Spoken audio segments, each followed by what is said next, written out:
Halo, selamat malam. Berjumpa kembali bersama saya Wong Ganteng Sandonyo. Mohon untuk tidak menyebutkan nama dan identitas Anda karena percakapan ini akan saya naikkan dalam konten YouTube. Iya. Oh, Sarah. Halo, Assalamualaikum. Waalaikumsalam. Oh iya, sorry Mas, jam segini telepon tadi sibuk ya? Ya Mbak, ngurusin anak yang 1 tahun 7 bulan tidak bisa pulang ke Indonesia dan ngurusi hamil tapi anaknya mau dibuang. Aduh, pusing kepala. Gimana? Enggak, aku nih cowokku nih kan dia mau bercerai. Cowok sampean mau bercerai. Cowok sampean ini orang mana? Orang Hong Kong. Oh, Terus bininya orang Thailand. Ya mereka sudah, aku aja sama dia tuh sudah 6 tahun ya, nggak pernah pulang. Sebelum kita ada hubungan juga, mungkin sudah 4 tahun, 5 tahun nggak, mungkin ada 10 tahun lebih lah. Nggak ada hubungan. Mau bercerai itu susah, ibaratnya tuh itu selalu ngancem gitu loh. Sebentar. Yang ngancem yang mana ini? Perempuannya. Duh. Yang perempuan. Karena dia nggak mau dicerai gitu loh. Terus. Ya mungkin dalam istilahnya itu kalau bercerai kan rumah kan atas nama lakinya, belakangnya bininya, mungkin dia ngincer rumah lah, intinya begitulah ngomongnya ya. Gono gini. Halah, terus rumah kan rumah pemerintah juga sih. Terus. Dia ini cowokku nih maunya bercerai tapi pengen yang cepet gitu loh. Dia sudah pisah berapa lama? Kalau bilang pisah sih dia udah nggak pernah di rumah. Aku sama dengan dia 6 tahun ini dia nggak pernah pulang gitu loh. Cuma sebelum dengan saya juga belum pernah pulang, ya mungkin sekitar 10 tahun lebih lah. Tapi mau bercerai itu susah gitu loh. Nggak susah sih sebenarnya. Punya anak nggak? Enggak. Wah, nggak punya anak lebih gampang. Oh, makanya cowokku bilang bagaimana cara bercerai, terus maunya itu agak cepat, tapi ya mungkin soal biaya agak yang miring lah gitu loh. Sebentar. Sampean suaminya orang Hong Kong ya? Iya. Cerai itu nggak bayar loh, Mbak. Apa? Iya. Sampean Kenapa kok? suaminya datang ke imigrasi itu kalau dua-duanya oke itu nggak bayar loh. Ya satunya nggak oke, nggak mau ya satunya. Ya karena pasti dia minta sesuatu. Oke, gampang. Saya belum bisa kasih jawaban sampai nanti kalau pengacara yang di Hong Kong udah bisa saya hubungi, atau nanti kita pakai cara yang manual, artinya tanpa pengacara. Bisa Mak, tapi lama nggak? Saya mau cepet kan? Sebentar Mbak, sebentar. Kalau orang mau cepat itu pasti duitnya bayar gitu loh. Tapi saya kasih solusi yang nggak bayar dulu. Bagaimana, seperti apa? Nanti kalau solusi yang bayar juga bagaimana? Sampean silahkan sendiri ngomong, nggak ada masalah. Jadi kalau sama pengacaranya pun saya nggak akan ada urusan dengan pengacara. Gak ada urusan saya dengan pengacara, sampai tinggal telepon, suaminya telepon, cocok ya udah tinggal diurusin. Tapi kalau pakai cara sendiri aja kita bisa, kenapa harus pakai pengacara, kan seperti itu. Saya bukan suami, dia bukan suami. Tadi itu pacarnya, intinya begitulah. Iya, saya memahami Mbak kalimatnya sampean. Nah, jadi itu sebenarnya nanti sederhana sekali. Makanya saya nanti nelfon.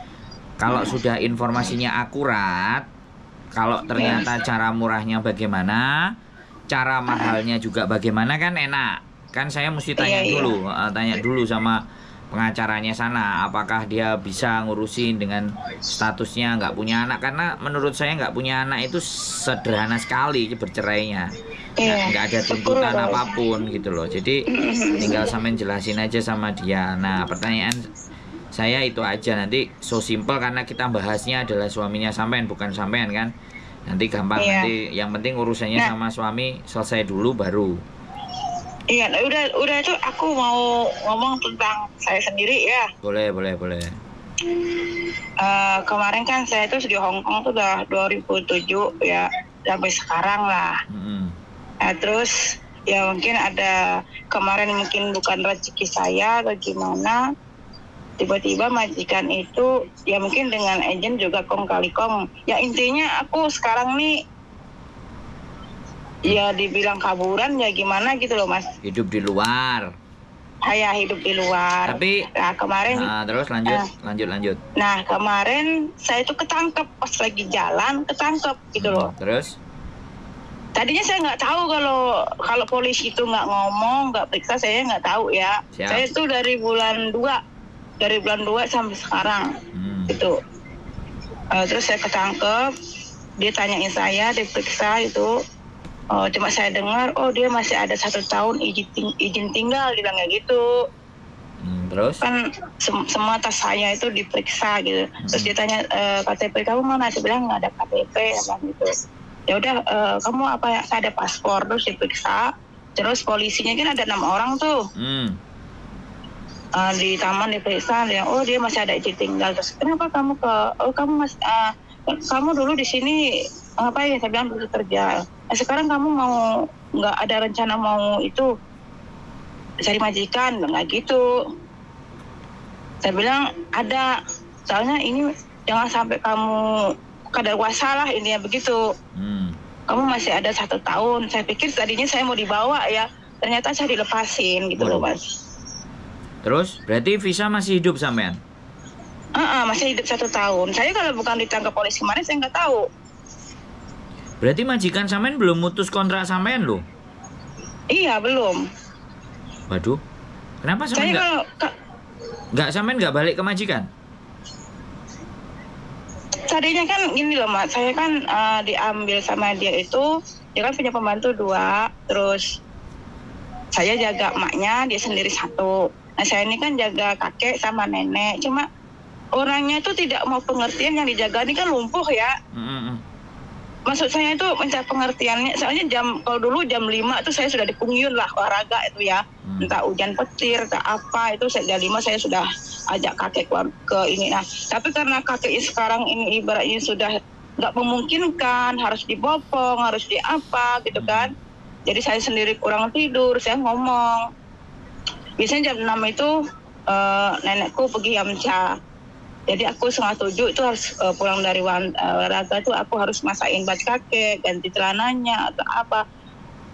Tapi nenek aku nih tidak mau mengerti gitu, harus jemput dia, sedangkan kakekku masih ada di kamar mandi gitu loh Mas. Aku bilang, maksud aku tuh tunggu dulu kakek udah kautim, kita kasih makan, dia nonton TV, karena dia sudah nggak bisa jalan gitu. Walaupun jalan tuh harus dipegang. Nenekku tuh nggak mau tahu, kayak mau mati, mau jatuh, terserah, mungkin sudah ajal dia. Kemarin sudah sekali dia tuh kayak mati suri gitu ya, nggak ketahuan gitu kan. Terus harus jemput dia. Padahal ke pasar itu cuma bawa sayur 1 kilo sama ikan 1, harus jemput dia. Sementara lakinya masih ada di kamar mandi, dia nggak mau tahu. Nah aku tuh ngadu sama yang Cingmeng aku. Kan aku di Cingmeng tapi dipakai untuk emaknya gitu loh. Udah itu yang tadinya selama aku di situ 6 bulan itu nggak pernah, karena perjanjian kita interview, saya tuh fokus ke bapaknya, karena bapaknya itu apa-apa harus dibantu, yang lainnya mlay, dia bilang gitu sebelum kita Cingmeng.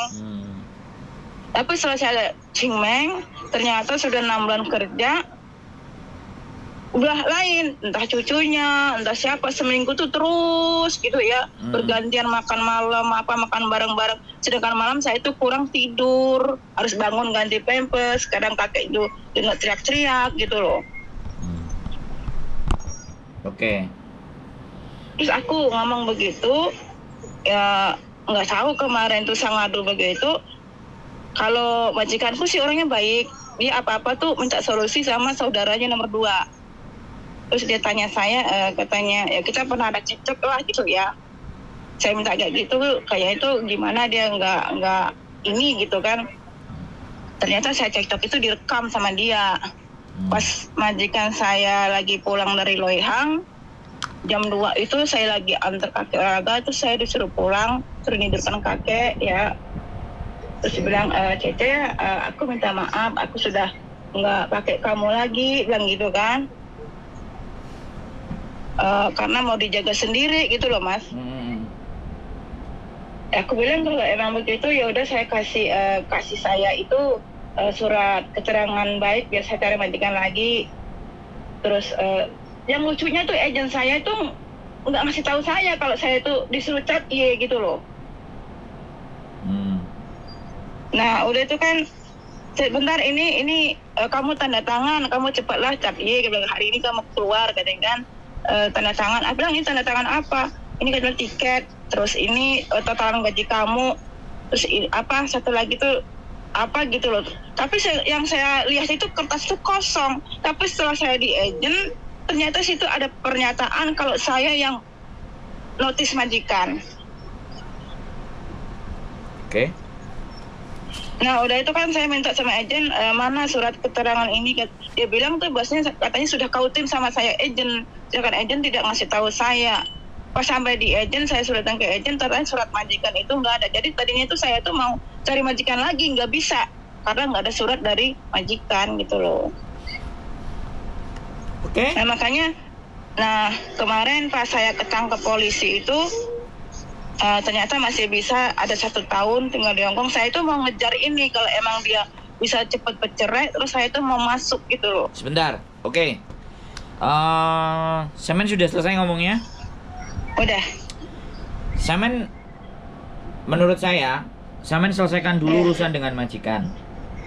Kalau Semen mau datang ke KJRI, ya, Semen lapor bahwa Semen sebenarnya di interminate. Agennya ini, tapi saya dibikin seperti ini. Lapor ke KJRI, pengaduan di lantai bawah. Lapor dulu apa kata mereka. Oke? Itu kita harus selamatin visa Semen dulu ya. Nikah nanti belakangan. Kita urus Semen jangan sampai overstay dan jangan sampai ambil suaka atau paper. Kita usahakan visa Semen jalan dulu. Tanyakan kepastiannya sama KJRI, nanti agennya sampaikan, omongkan, nanti biar diselesaikan ya. Kalau memang nggak bisa diselesaikan itu diselesaikan di labor, nggak ada masalah. Karena urusan suami gampang, menurut saya bukan sesuatu yang sulit. Nah, kalau itu persoalan sudah clear sampai di interminate, kan kita mau memastikan bahwa kita itu di interminate, kita bukan break, ya. Kita minta penjelasan bahwa kita di interminate, kita minta surat harus dilaporkan ke imigrasi. Nah, sekarang kalau itu sudah fix, sampean bertanya, suami sampean bisa jeng sampean nggak calon? Kan kayak gitu tuh. Supaya menyelamatkan visa sampean. Nah, jangan sampai sekali lagi lah di samping dia baru ngurusin cerai, dia ngejeng sampean dulu ya. Dengan rumah, tempat tinggal dan semuanya seperti aturannya majikan lah, biasa. Lah nanti sampean bisa tunggu visa di Macau atau tunggu visa pulang Indonesia, nanti balik lagi setelah visa dapat dari suami. Jadi jangan diburu karena cerai ini kita tidak bisa pastikan. Bisa dipahami nggak? Faktornya ada banyak ya. Faktor rumah, perselisihan dengan suami istri, kadang harus nunggu 2 tahun dulu. Ya kan? Proses itu dari kita ngajukan itu 2 tahun lagi baru bisa cerai. Beda sama Indonesia. Kita ngurus pengadilan, semuanya kelar, 7-8 bulan bisa selesai maksimal. Tapi di Hong Kong tidak bisa seperti itu. Makanya jangan harap dulu. Jangan harap dulu kejar, jangan. Walaupun walaupun sampean memang sudah ada rasa kalau dia sanggup bawa ke agent untuk tanda tangan. Dia kayaknya nggak bisa dia. Ya, aku ngomong dulu sama sampean, ya kan? Aku ngomong sama sampean kalau dia nggak bisa, ya harus diselamatin dulu, sampean cari majikan dulu atau pulang Indonesia nanti baru balik lagi. Kalau sampean paksa cepet-cepetan, sampean yang kalah. Ya, aku berbicara ini sama sampean agar nasibnya sampean di kemudian hari itu nggak meleset gitu loh, ngerti nggak? Nah, kalau laki-laki sudah memang serius maunya sama sampean itu pasti akan nunggu. Jadi nggak usah dipikirkan itu dulu. Dia cerai nanti gampang, kita bisa atur. Dia orang Hong Kong, dia ngerti, dia paham. Ya, yang paling penting kan menyelamatkan sampean dulu. Harapan saya ya. Nanti kalau sudah ke KJRI lapor, ceritakan kronologis bla bla bla bla. Nanti kalau KJRI menanggapi, alhamdulillah, sampean akan dimediasikan dengan KJRI. Kalau misalnya KJRI nggak bisa memediasi, sampean lapor ke labor. Kan sampean belum menerima hak sampean kan? Iya. Tiket. Cuma waktu itu Cuma itu kalau tiket dia udah kasih majikan, cuma waktu saya terima uang itu kan kalau dia suruh keluar tuh kan harusnya kan dia kasih saya uang ya. Iya. Dia enggak, cuma kasih saya gaji full gitu. Tapi hari itu harus keluar. Oh, iya itu benar. Sampean terima semua? Enggak, cuma gaji, bukan uang interminitan yang 1 bulan itu enggak. Loh iya gaji 1 bulan. Interminitan itu 1 bulan dihitung 6.000. gaji 1 bulan. Ibaratnya sampean itu tanggal 5 gajian, ya. Iya. Ibaratnya tanggal 5 sampean gajian. Tanggal 10 sampean di interminate, sampean tetap dapat 1 kali gaji. Bisa dipahami? Bentar. Iya. Bojoku aku masih konten. Masih konten ya. Nanti tak telepon lagi. Udah nyala AC-nya. Oke? Oke. Sebentar jadi kayak gini, Mbak, ya. Yang penting sampean bisa tahu status sampean dulu, cari majikan dulu untuk menyelamatkan. Kalau sampean nggak berharap suami sampean ternyata nggak bisa, ya sudah sampean cari majikan dulu. Intinya sampean harus selamat sebisanya. Mau pulang Indonesia dulu atau mau keluar ke Makau, sampean harus lapor dulu. KJRI nggak ada solusi, ya kita ke labor. Labor kasih solusi dan sampean benar-benar bisa dipastikan interminate. Kalau sampean udah terima uang semuanya, itu sebenarnya urusan sudah kelar. Tapi kalau sampean masih tidak terima, nggak apa-apa, dilaporkan aja statusnya. Di interminate. Terus kejadian itu sampean bisa membuktikan nggak kalau ternyata mereka meleset. Kalau enggak ya sudah cari dia seharusnya itu sebenarnya dia interminate, tapi bukan interminate, saya yang interminate majikan, kebalik gitu. Kalau sampean yang interminate majikan, sampean yang ngasih duit mereka. Tapi waktu soalnya gini loh Mas, saya tadi bilang tadi, dia kan suruh saya keluar, saya pikir saya di-terminate kan. Dia bilang apa-apa udah selesai dengan agent. Tapi setelah saya di agent, baca surat, itu saya yang saya tanda tanganin tadi itu ternyata saya yang notice dia. Oke. Sekarang gini ya. Kalau aturannya sampean yang notice dia, sampean itu bayar dia 1 bulan gaji. Bisa dipahami nggak? Elah. Iya paham saya. Nah, artinya itu sudah nggak usah diributin. Bisa dipahami nggak? Iya. Kan sampean sudah terima, tiket sudah terima, gaji juga sudah terima, uang transport 100 juga udah terima, selesai kan? Tinggal cuti, uang cuti dan segala sesuatunya aku nggak ngerti hitungannya sampean bagaimana sama dia. Terus berapa tahun, ya? Oke, itu dulu harus diselesaikan. Kalau itu sudah selesai, visa sampean mau kayak gimana? Mau nggak mau visa sampean akan tetap habis di Hong Kong. Bisa dipahami nggak? Nah, harus dihidupkan dulu visanya. Baru setelah itu atur strategi untuk menikah. Bisa dipahami nggak? Ya, sampean harus nyelamatin nyawa sampean dulu. Jadi jangan terburu. Ini Uber cepet. Nggak segampang itu, Mbak. Bisa dipahami ya. Jadi jangan sampai overstay. Sekali lagi ya, aku kalau boleh saran sama sampean, jangan sampai overstay. Ya. Jadi biar nanti sampean nggak sulit di belakangnya. Kalau sudah sampai sempat overstay, sampean mutusnya buta gara-gara punya pacar dan pokoknya semuanya ditanggung, tidak peduli terhadap visa, wah itu bahaya. Nanti dampaknya ke belakang yang nggak bagus. Mending kita mundur 1 langkah dulu untuk ke hal yang lebih baik lagi, ya. Oke. Ya nanti saya hubungi lagi untuk urusan pengacara dan suami sampean, ya. Calon suami sampean. Yang penting saya berpesan kepada sampean, tolong kalau bisa cari majikan lagi atau bagaimana caranya visa sampean tetap hidup. Bisa dipahami nggak? Iya. Wis, ada yang mau ditanyain lagi nggak? Ada yang aku kurang paham. Kemarin tuh waktu saya ketangkap tuh dia bilang saya masih ada satu tahun izin tinggal di sini gitu loh. Ya artinya mereka belum benar-benar ngirim surat sampean ke imigrasi. Itu beruntung. Makanya beruntungnya sampean sudah nggak perlu ngeyel ibaratnya. Kalau sampean nggak, berarti udah kelar urusan itu. Makanya sampean harus cari majikan lagi. Artinya sampean kalau dia tidak benar-benar ditangkap, visa sampean masih hidup.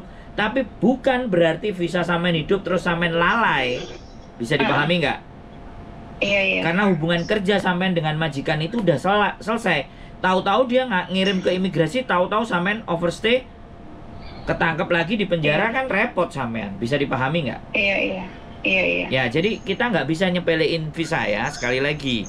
Makanya cepet-cepet proses cari majikan. Nah, nanti kalau dari imigrasi, sampean proses sama agent imigrasi ngasih surat, misalnya ke agent, loh, anakmu ini belum dipotong. Nah, baru sampean nanti bikin surat break. Bisa dipahami nggak? Iya, iya. Ya, biar imigrasi yang memutuskan atau sampean sendiri yang memutuskan break dengan majikan tersebut. Kalau di sana nggak ngirim surat, artinya sebenarnya sampean ini beruntung. Iya, iya. Ya, wis. Berarti lupakan kasus sama mereka, wis. Nggak usah lapor-lapor. Sekarang pastikan sampean punya visa dan punya majikan. Ya, kalau suami sampean mau jeng, bisa, bagus. Kalau nggak bisa, ya sudah, bicara dulu sama suaminya.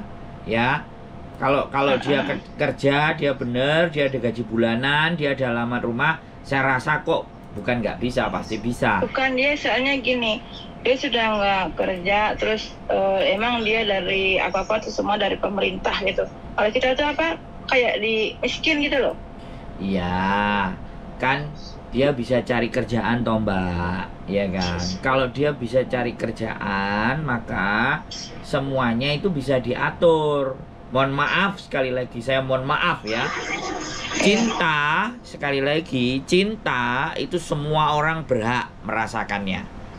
Tapi kalau pasangan kita tidak mampu, ibaratnya secara dirinya sendiri dianya nggak mampu, apalagi mau tampung sampean. Bisa dipahami nggak? Tahu.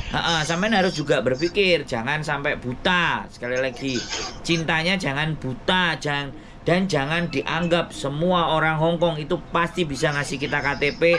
Jangan berharap seperti itu. Bisa dipahami ya.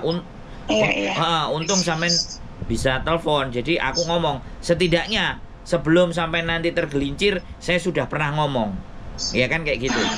Kalau sampai sempat sudah tergelincir, balikinnya akan susah dan akan berat. Ya, energinya akan sia-sia. Makanya kenalnya juga harus hati-hati. Kalau memang dia benar-benar cinta, benar-benar mau sama sampean, pastinya dia mau bekerja, mau dapat uang, ngasih penghidupan buat sampean lebih baik. Tapi kalau enggak, ya tarik ulur aja. Ya, jangan yes, tarik ulur dulu gitu loh. Jadi sekali lagi kita nggak ngerti ya, sekali lagi saya nggak tahu ya. Tapi saya sebagai sesama orang Indonesia, saya mencoba, saya juga tidak kenal sampean. Tapi saya berharap sampean benar-benar menggunakan akal dan logika sampean untuk berpikir lebih jernih lagi. Sekali lagi, kesempatan itu masih banyak. Yang penting jangan sampai visa sampean habis dan sampean OS. Itu bahaya sekali. Nanti kedepannya sampean nggak bisa ngatur. Wes, ada lagi yang mau ditanyakan kira-kira? Enggak, jadi nggak ada. Jadi saya besok itu harus ke Yaneling Sikun sana ya? Ya, sebaiknya langsung ke agent aja karena itu kan sudah selesai. Oh, anggap jadi aja saya cari ke agent, cari majikan gitu lah. Nah, terserah. Oke. Sampean mau agent sama saya juga boleh, enggak juga boleh, cari di luar sana bebas. Saya nggak pernah mau Kalau maksa. agent sampean tuh kalau kayak saya gini bayar berapa, Mas? Ya, kita kalau sampean proses ya cuman 10%, tapi kan pastinya sampai nanti disuruh. Misalnya kalau dapat majikan tanda tangan ya sampean keluar Makau dulu. Di Makaunya ya sampean. Nggak apa-apa, itu bagus. Soalnya saya kemarin mau ke Makau. Nah, ya sudah. Tapi waktu itu kan Makau belum buka gitu. Oke, kalau memang ada janjian besok datang ke agent saya atau datang ke rumah saya. Atau besok kita bahas lagi. Kita ngobrol. Ya, agentnya di mana? Agentnya di mana? Saya ada di Kos BB, agent ada di Sunguan. Nah, jadi mana-mana boleh. Saya ada di Tun Mun. Mana yang dekat aja? Ya, saya barusan tadi dari Tun Mun. Makanya telepon nggak diangkat, saya tinggalnya di Tun Mun. Ya, soalnya kan saya lagi ada yang urgent, Mbak. Ada yang mau melahirkan, anaknya nggak mau dihidupin, nyari orang yang adopsi. Makanya kita lagi mikir, makanya saya nggak konsen sama yang lainnya, Mbak. Terus ada yang kepalanya berdarah-darah, nggak tahu diapain sama majikannya. Yang kayak gitu kan yang harus dikerjain. Makanya kalau sampai ini kan enggak segini, saya gini, aku kemarin, aku sebenarnya juga kemana aku pikir aku OS sudah pasrah, aku pikir udah OS, tapi begitu polisi ngomong gitu, dia tanya saya, kamu nggak cepet cari majikan, gitu. Nah, Kamu ya baik-baik sudah. lewat lopan, nah itu kan nanti takut pisamu habis, bilang nggak gitu. Apalagi sampean Aku bilang, kan udah pernah pengalaman finish toh. saya di sini tuh udah lama dari 2007, semuanya tuh jaga Nah. apa? Makanya kan rekod yang bagus itu tolong kita jangan rusak Iya. ya. Oke. Terserah sampean besok kalau sampean mau ketemu saya di kos BB boleh, mau ketemu saya anterin ke agent juga boleh, atau pakai agent saya juga nggak ada masalah. Kalau Pakai agen sampean juga nggak apa-apa tuh. Di mana tadi? Di mana? saya di mana? kos BB, saya punya banyak kenalan agent. Bukan. Selain bukan di Lukas BB, Sungwan. ya Cunman tuh di mana? Di Sungwan